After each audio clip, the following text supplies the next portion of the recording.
Hello guys, നമ്മുടെ profile fill ചെയ്യുന്നത് എങ്ങനെയാണെന്നും സൈറ്റിൻ്റെ ജസ്റ്റ് ഒരു ട്രെയിനിങ് എങ്ങനെയാണെന്ന് ഞാൻ നിങ്ങളെ പഠിപ്പിച്ചു തരാം. അതിനുവേണ്ടി നമ്മൾ നമ്മുടെ ആപ്പ് എടുക്കുക.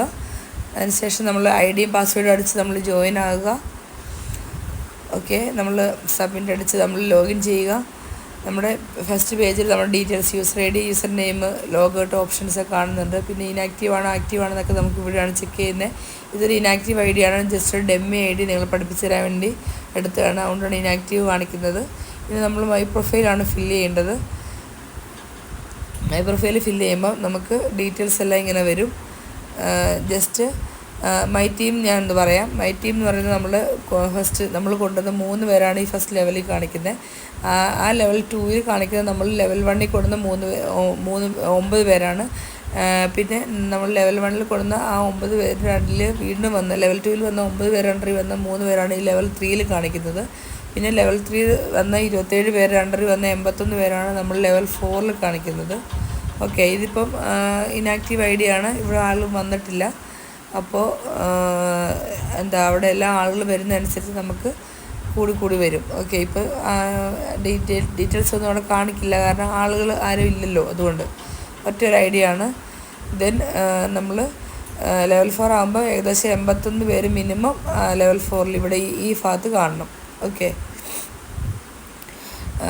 ലെവൽ 4ൽ ഇപ്പോൾ ആരും വന്നിട്ടില്ല, ഒറ്റ ഒരാൾ മാത്രമേ ഇവിടെ ഉള്ളൂ. ഓക്കെ, ഇനി നമുക്ക് മൈ ഇൻകം ഒന്ന് ചെക്ക് ചെയ്യാം എങ്ങനെയാണെന്നുള്ളത്. മൈ ഇൻകം എന്ന് പറയുന്നത് daily income, level income, monthly income അങ്ങനെയാണ് നമുക്ക് കാണിക്കുന്നത്. അതിൽ ഡെയിലി ഇൻകത്തിലെയും ലെവൽ ഇൻകത്തിലെയും എമൗണ്ട് നമുക്ക് വിഡ്രോ ചെയ്യാൻ പറ്റും. 300ൻ്റെ മൾട്ടിപ്പിൾസ് ആകുമ്പോൾ 3ൻ്റെ മൾട്ടിപ്പിൾസ് ആകുമ്പോൾ 300, 600, 900 ഒക്കെ ആകുമ്പോൾ വിഡ്രോ ചെയ്യാൻ പറ്റും. മന്ത്ലി ഇൻകം നമുക്ക് വിഡ്രോ ചെയ്യാൻ പറ്റില്ല. അത് നമുക്ക് സോണൽ മാനേജർ ആകുമ്പോഴേ വിഡ്രോ ചെയ്യാൻ പറ്റുള്ളൂ. ഓക്കെ, അതിൽ ഈ ലെവൽ ഇൻകത്തിൽ നമ്മൾ ക്ലിക്ക് ചെയ്യുമ്പോഴത്തേക്കും, വിഡ്രോവലിൽ ക്ലിക്ക് ചെയ്യുമ്പോഴത്തേക്കും എഴുതി കാണിക്കും 300ൻ്റെ മൾട്ടിപ്പിൾസ് ഉണ്ടെങ്കിൽ മാത്രമേ നമുക്ക് വിഡ്രോ ചെയ്യാൻ പറ്റുള്ളൂ എന്നുള്ളത്. നമ്മൾ വിഡ്രോയിൽ ക്ലിക്ക് ചെയ്യുമ്പോഴത്തേക്കും ഉണ്ടാവും 300, അങ്ങനെയാണ് നമുക്ക് കാണിക്കുന്നത്. 300ൻ്റെ മൾട്ടിപ്പിൾസാണ് നമുക്ക് വിഡ്രോ ചെയ്യാൻ പറ്റുള്ളൂ. ഡെയിലി ഇൻകം അങ്ങനെ തന്നെയാണ് കേട്ടോ. നമ്മൾ സ്പ്രിംഗ് വേ ഹബിലേക്ക് അതിൻ്റെ റിക്വസ്റ്റ് പോവുക ചെയ്യുന്നത്.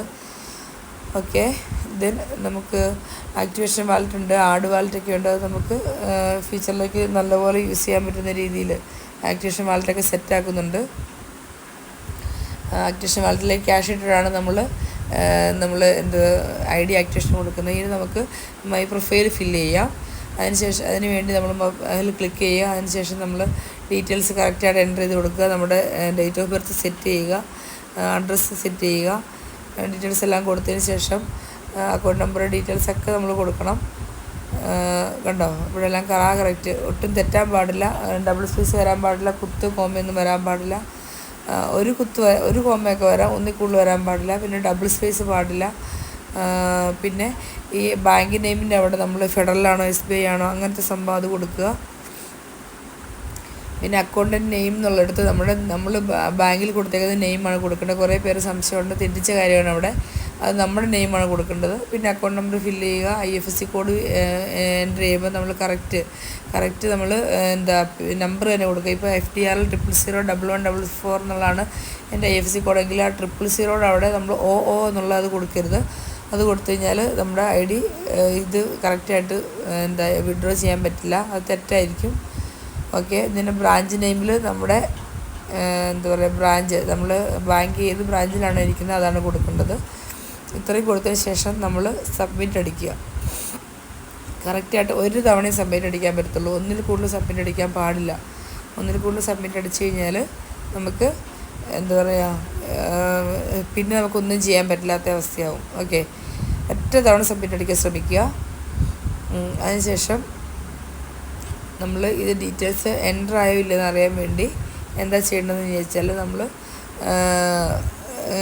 ഒന്ന് കറക്റ്റാണെന്നല്ല ഒന്ന് നമ്മൾ റീചെക്ക് ചെയ്യണം. എല്ലാം നമ്മൾ ഡീറ്റെയിൽസ് എല്ലാം കൊടുത്ത് കറക്റ്റാണോ എന്നുള്ളത് റീചെക്ക് ചെയ്യണം. നോക്കിയതിന് ശേഷം നമ്മൾ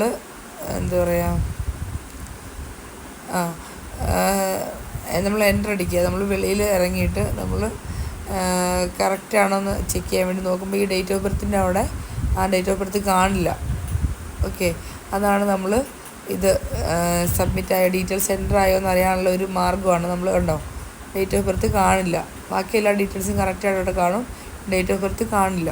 ഓക്കെ, ഇങ്ങനെയാണ് നമ്മൾ ഐ ഡി സെറ്റാക്കുന്നത്.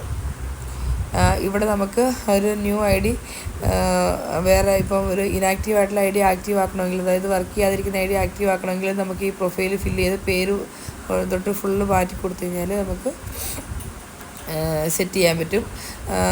പേരെല്ലാം മാറ്റി കൊടുത്ത് പുതിയ ഐ ഡി നമുക്കിവിടെ സെറ്റ് ചെയ്യാൻ പറ്റും. പിന്നെ നമ്മൾ എന്താ പറയുക, ഇനാക്റ്റീവ് എന്ന് കാണാൻ കാരണം നമ്മൾ ആക്റ്റീവ് ആക്കത്തണം. നമ്മളിപ്പോൾ ക്യാഷ് 150 രൂപ ഇട്ട് കൊടുത്ത് ആക്റ്റീവ് ആക്കണമെന്നുണ്ടെങ്കിൽ കുറച്ച് ടൈം ഡിലേ വരും. ആ ടൈമിനുള്ളിൽ ആക്റ്റീവായി കിട്ടും. ഓക്കെ, ഇത്രയേ ഉള്ളൂ. സൈറ്റ് ട്രെയിനിങ് മനസ്സിലായെന്ന് വിചാരിക്കുന്നു. Thank you.